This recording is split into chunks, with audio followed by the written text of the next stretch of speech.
Cookery சேனலை பார்த்து யார் வேணாலும் சமையல் பண்ணலாம். ஆனா சுவையான சமையல் பண்றது எப்படி? நான் இதயம் நல்லெண்ணெயில சமையல் பண்றேன். ஆஹா ஓஹோன்னு பாராட்டுறாங்க. நீங்களும் இதயம் நல்லெண்ணெயில சமையல் பண்ணுங்க, பாராட்ட வாங்குங்க. தினம் தோறும் வாங்குவே இதயம் இதயம். முதல்ல பிரச்சாரம் மேற்கொள்ள வேண்டியது அவசியம். இங்க பல அவதூறு பிரச்சாரங்கள் கடந்த 11 ஆண்டுகளாக பிஜேபி அதை பண்ணிட்டாங்க, பிஜேபி இதை பண்ணிட்டாங்க, நீட் தவறா கொண்டு வந்துட்டாங்க அப்படின்னு ஒவ்வொரு விஷயத்திலும் பொய் பிரச்சாரத்தை மக்களிடம் விதைத்து இங்க இருக்கக்கூடிய இளைஞர்களுக்கு ஒரு தவறான கண்ணோட்டத்தை கொடுத்து கொண்டிருக்கிறார்கள். அதை முறியடிப்பது எங்களுடைய முதல் நோக்கமாக இருக்க போகிறது. ஏனென்றால் கடந்த 11 ஆண்டுகளில் பிரதமர் நரேந்திர மோடி அவர்கள் பிரதமர் ஆனதுக்கு அப்புறமா தமிழகத்திற்கு அவர் கொடுத்ததுதான் அதிகமே தவிர எந்த கெடுதலுமே செய்யவில்லை. இன்று வரை அவர்கள் சொல்லக்கூடிய பொய் பிரச்சாரங்களில் திமுகவினர் நேரடியாக நம்ம கிட்ட நிக்கலாம், ஒரு இடத்தில் கூட ஒரு கெடுதலை கூட தமிழகத்திற்கு பிரதமர் மோடி அவர்கள் செய்யவில்லை. மாறாக அதிகமாக மருத்துவக் கல்லூரிகள் கொடுத்ததாகட்டும், அதிகமாக ஸ்மார்ட் சிட்டிஸை கொடுத்ததாகட்டும், அதிக நிதி பங்கீடு கொடுத்ததாகட்டும், அனைத்து விஷயங்களும் தமிழகத்திற்கு எங்களுக்கு ஒரு எம்பி கூட நீங்க கொடுக்கலனாலும் உங்களுக்கு ஓரவஞ்சனையா எதுவுமே நாங்கள் செய்யவில்லை. தமிழகத்தின் வளர்ச்சிக்காக அனைத்து விஷயங்களும் கடந்த ஒரு வாரத்திற்கு முன்னாடி போர்ட், அதாவது துறைமுகங்களை மேம்படுத்துவதற்கு மத்திய அரசாங்கம் 30,000 கோடி ரூபாய் தமிழகத்திற்கு ஒதுக்கி இருக்கின்றது.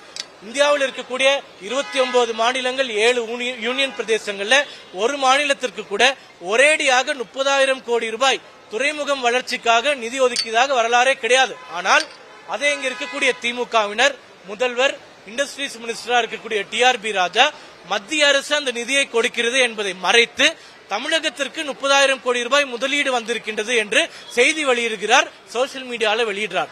எங்களுடைய கடமை என்னன்னா, அந்த 30,000 கோடி ரூபாய் மோடி அவர்கள் தமிழகத்திற்காக கொடுக்கிறார், தமிழக துறைமுகங்களை மேம்படுத்துவதற்காக மோடி அவர்கள் கொடுக்கிறார் அப்படின்ற தகவலை ஒவ்வொரு நீங்க கேட்ட ஜென்சி வாக்காளர்களுக்கு எடுத்துக்கொண்டு சேர்ப்பதுதான் எங்களுடைய கடமையாக இருக்கின்றது. ஆகையால் எங்களுடைய முக்கியமான நோக்கம் 2 விஷயம். ஒன்று, பொதுநலன். கஞ்சா போதை ஒழிப்பை தடுப்பதற்கான அனைத்து முயற்சிகளையும் நாங்கள் எடுப்போம், அதில் எந்த மாற்று கருத்தும் கிடையாது. அதன் மூலம் தேர்தலில் எங்களுக்கு வாக்கு வருகிறதோ வரவில்லையோ அதை பற்றி எங்களுக்கு கவலை இல்லை. அடுத்த தலைமுறை மீது கொண்டிருக்கக்கூடிய அக்கறையால் அந்த பிரச்சாரம் தொடர்ந்து நடைபெறும். இரண்டாவது, அரசியல் அரங்கில் தேர்தலை நோக்கி போகும்போது நாம் செய்ய இருக்கின்றது என்றால், இளைஞர்களிடம் நாங்கள் சென்று தமிழகத்திற்கு செய்த நல்ல விஷயங்கள், இதற்கு முன்பு ஆட்சியில் இருந்த திமுக காங்கிரசுடன் சேர்ந்து கொண்டு 2004 முதல் 2014 வரை ஜல்லிக்கட்டை தடை செய்ததிலிருந்து, மீத்தேனுக்கு பர்மிஷன் வழங்கியதிலிருந்து, அவர்கள் தமிழகத்திற்கு விரோதமாக, குறிப்பாக இலங்கையில் அப்படிப்பட்ட இனப்படுகொலை நடந்தபோது இங்கே இருக்கக்கூடியவர்கள் வாய்ப்பத்தி மௌனமாக இருந்தது, அந்த இனப்படுகொலைக்கு துணை போனது, இவை அனைத்தையும் இப்போது இருக்கக்கூடிய வாக்காளர்களுக்கு நினைவு இருக்காது. ஏனென்றால் ஜென்சி வாக்காளர்கள் என்று நீங்கள் சொன்னாலே 2004ஆம் ஆண்டுக்கு பிறகு பிறந்து 18 வயது முடிந்தவர்கள், 2006ஆம் ஆண்டுக்கு பிறகு பிறந்தவர்கள். அப்போது நடந்த இந்த அரசியல் நிகழ்வுகள் அவர்கள் யாருக்கும் தெரியாது. ஆகையால் இதை மீண்டும் மீண்டும் அவர்களிடம் எடுத்து சொல்வது மட்டுமே எங்களுடைய முக்கியமான பிரச்சார யுத்தியாக கடந்த 7 மாதம், அடுத்து வரக்கூடிய 7 மாதம் இருக்க போகின்றது. அதற்காக பல நிர்வாகிகளை நாங்கள் நியமனம் செய்திருக்கோம், இங்கே பக்கத்தில் இருக்கிறார்கள். பாஜக இளைஞரணியில் மட்டும் நியமிக்கப்படக்கூடிய நிர்வாகிகளுடைய எண்ணிக்கை மட்டும் 10,500 பேர் இருப்பார்கள், மாவட்டத்திலும் மாநிலத்திலும். அதை போக கீழே பகுதி வாரியாக, மண்டல் வாரியாக கொண்டு வந்தால் இளைஞரணி நிர்வாகிகள் மட்டும் 1,00,000 பேரை நாங்கள் நியமிக்க இருக்கிறோம். இந்த 1,00,000 பேரும் எங்களுடைய தேர்தல் பிரச்சாரகர்களாக தமிழகத்தின் மூளை முடுக்கு எல்லாம் சென்று அதிமுக பாஜக கூட்டணிக்காக வாக்கு சேகரிக்க போகிறார்கள். நிச்சயமாக நாங்கள் ஆட்சிக்கு வரதான் போகிறோம். அதற்கு இளைஞரணி மிகப்பெரிய பங்காற்றும் என்பதை தெரிவித்துக் கொள்கிறேன்.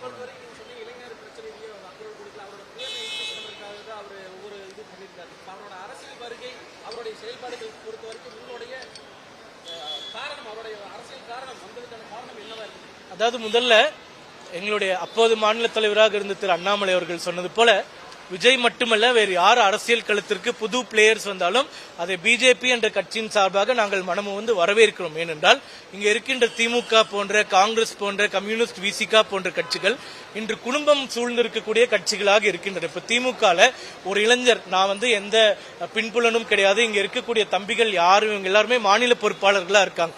இவங்களுடைய அப்பாவோ யாருமே அரசியல் கட்சியில் இல்லாம முதல் தலைமுறை அரசியல்வாதிகள் நாங்கள்.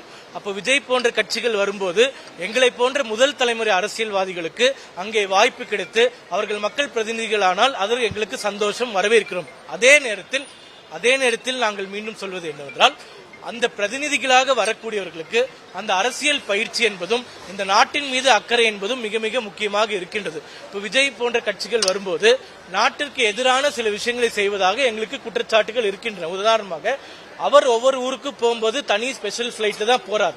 ஆனா புதிய விமான நிலையம் வேண்டும் என்றால் அதை எதிர்க்கிறார். இது எந்த மாதிரியான மனநிலையும் தெரியல. நீங்க போறது ஸ்பெஷல் பிளைட்ல தான், அதாவது கோயம்புத்தூர்ல இருந்து திருச்சிக்கு இங்க இருக்கக்கூடிய முதல்வரே பாத்தீங்கன்னா பயணிகளோட தான் பயணிச்சுட்டு இருக்காரு. ஆனா விஜய் அவர்கள் தனி விமானத்துல தான் பயணிச்சுட்டே இருக்காரு. அப்படி பயணிக்கக்கூடியவர் சென்னை விமான நிலையத்தை அடுத்ததாக பரந்தூர்ல ஒரு புது விமான நிலையம் அமைக்கிறோம் என்றால் அதற்கு எதிர்ப்பு தெரிவிக்கிறார்.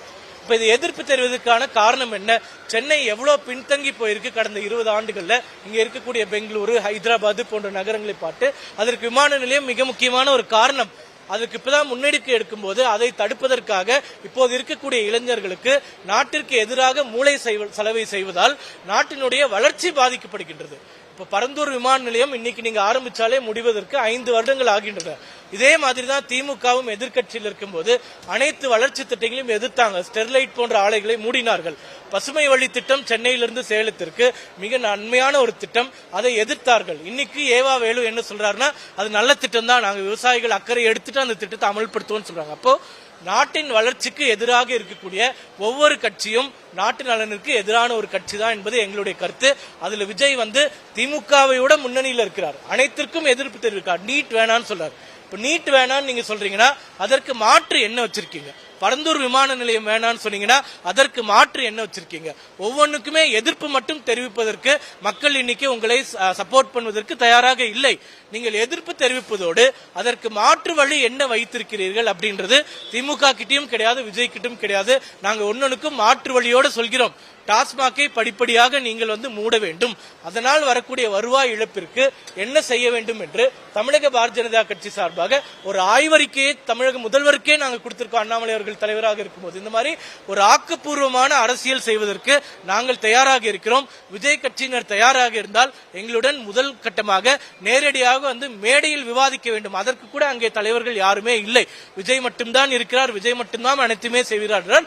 விஜயுடன் விவாதிக்கிறதுக்கு நாங்கள் தயாராக இருக்கிறோம். ஆனால் அவர் எல்லா கூட்டத்திலும் சினிமாவில் பேசுற மாதிரி ஒரு ஸ்டண்ட் ஸ்பீச் ஒண்ணுதான் பேசுறாரே தவிர அதில் எந்த கருத்தும் இளைஞர்களை நெறிப்படுத்துவதற்கும் அடுத்த தலைமுறையினரை வழிநடத்துவதற்குமான எந்த ஆக்கப்பூர்வமான கருத்தையும் நாங்கள் இதுவரை பார்க்கவில்லை. அதை பாரு, நீங்கள் ஏதாவது பார்த்திருந்தால் நீங்கள் சொல்லுங்கள், அதை பார்த்து நாங்கள் தெரிந்து கொள்கிறோம்.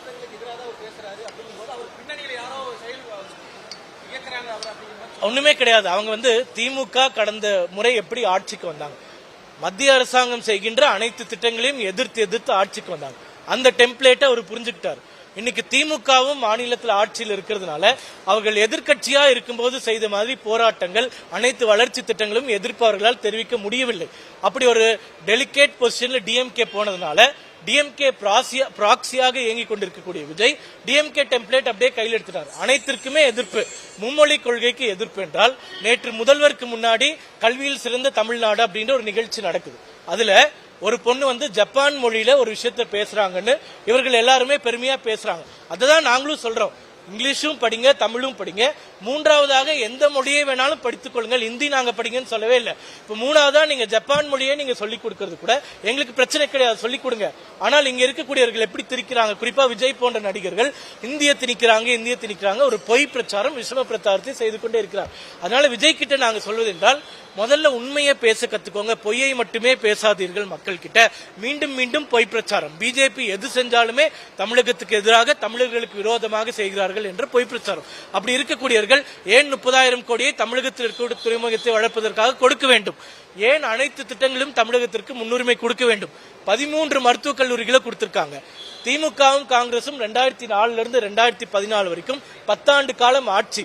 திமுக ஆதரவு இல்லைன்னா மேல ஆட்சியே இல்லாத அளவிற்கு 8 அமைச்சர்களை திமுகவினர் பெற்றிருந்தாங்க. அவர்கள் பெற்றிருந்த போது எவ்வளவு மருத்துவக் கல்லூரிகளை தமிழகத்திற்கு கொண்டு வந்தாங்க நீங்க போய் ஆய்வு செஞ்சு பாத்தீங்கன்னா வெறும் 2 அரசாங்க மருத்துவக் கல்லூரிகள். அதே சமயத்துல 8 தனியார் மருத்துவக் கல்லூரிகள் திமுக ஆட்சியில தமிழகத்திற்கு வந்திருக்கு. அந்த 8 மருத்துவக் கல்லூரிகள்ல 7 மருத்துவக் கல்லூரிகள் திமுக அரசியல்வாதிகள் நடத்தக்கூடிய கல்லூரிகள். அப்போ 10 ஆண்டு காலம் அனைத்து அமைச்சர்களையும் வைத்துக்கொண்டு, அனைத்து அதிகாரங்களையும் வைத்துக்கொண்டு நீங்கள் தமிழகத்திற்கு கொண்டு வந்தது 2 மருத்துவக் கல்லூரிகள் தான். ஆனா பிஜேபி 2014 இருந்து 24 வரைக்கும் ஒரே ஒரு எம்பி, ஒரே ஒரு அமைச்சர் தான் பொன் ராதாகிருஷ்ணன் அவர்கள் இருந்தார். 2019 இருந்து இன்னைக்கு வரைக்கும் 6 வருஷத்துல ஒரு எம்பி கூட கிடையாது, ஒரு அமைச்சர் கூட இல்ல. ஆனா நாங்க 13 அரசாங்க மருத்துவக் கல்லூரிகளை கொண்டு வந்திருக்கிறோம். இதை நீங்க கம்பேர் பண்ணுங்க. திமுக என்ன செஞ்சாங்க, பிஜேபி என்ன செஞ்சாங்க. விஜய் அவர்கள் பிஜேபியை பிளேம் பண்றது மட்டும் இல்லாம நாங்கள் தமிழகத்திற்கு செய்திருக்கிற நலத்திட்டங்களையும் நீங்கள் மக்களிடம் சொல்லிவிட்டு அதற்கப்புறம் குறைகளை சொன்னீர்கள் என்றால் மக்கள் கேட்பார்கள். ஆனால் எந்த நலத்திட்டமே செய்யல அப்படின்னு சொன்னீங்கன்னா, பிரதமர் திட்டத்தினால நேத்து அறிக்கை வந்திருக்கு. ஆயுஷ்மான் பாரத் என்று சொல்லக்கூடிய அனைவருக்கும் மருத்துவ உதவி செய்யக்கூடிய திட்டத்தில் 90 லட்சம் பயனாளிகள் தமிழ்நாட்டில் மட்டும் இருக்காங்க. 90 லட்சம் பயனாளிகள் மருத்துவ காப்பீடு பெற்றிருக்கிறார்கள் என்றால் அது எங்கள் மத்திய அரசு திட்டத்தினால் தான். அதே போன்று முத்ரா கடனில் 1.5 கோடி மக்கள் தமிழகத்தில் பயனடைந்திருக்கிறார்கள். 1.5 கோடி மக்களுக்கு தமிழ்நாட்டில் மட்டுமில்ல உலகத்திலே முதல் முறையாக முத்ரா கடன் என்று சொல்லி ஒரு கேரண்டியும் இல்லாம மோடி அவர்கள் நானே கேரண்டின்னு சொல்லி லோன் கொடுத்திருக்காங்க, பல ஆயிரம் கோடி ரூபாய். அதன் மூலமாக பல ஆயிரக்கணக்கானவர்கள், பல லட்சக்கணக்கானவர்கள் தமிழகத்தில் தொழில் முனைவர்களாக மாறி இருக்கிறார்கள். கந்து வட்டி டார்ச்சர்ல இருந்து தப்பிக்கப்பட்டிருக்கிறார்கள்.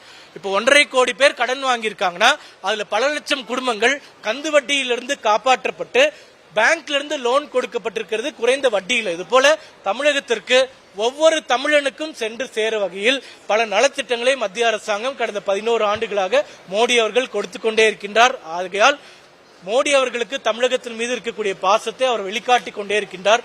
அந்த பாசத்தினால் ஏற்பட்ட திட்டங்கள், அந்த பாசத்தினால் கொடுக்கப்பட்ட வளர்ச்சி பணிகள், இவை அனைத்தையும் ஒவ்வொரு இளைஞர்களையும் தேடி சென்றடைய வைக்க வேண்டியதுதான் பிஜேபி இளைஞரினுடைய பொறுப்பாக இருக்கின்றது. அதை நிச்சயமாக வெற்றிகரமாக நாங்கள் செய்வோம். நான் ஏற்கனவே சொன்னது போல 2026 தேர்தலில் அதிமுக பாஜக ஆட்சி இங்கே அமையதான் போகின்றது. அதற்கு தமிழக பாரதிய ஜனதா கட்சி இளைஞரணி மிகப்பெரிய பங்காற்றும் என்பதில் எந்த மாற்று கருத்தும் இல்லை. நன்றி, வணக்கம்.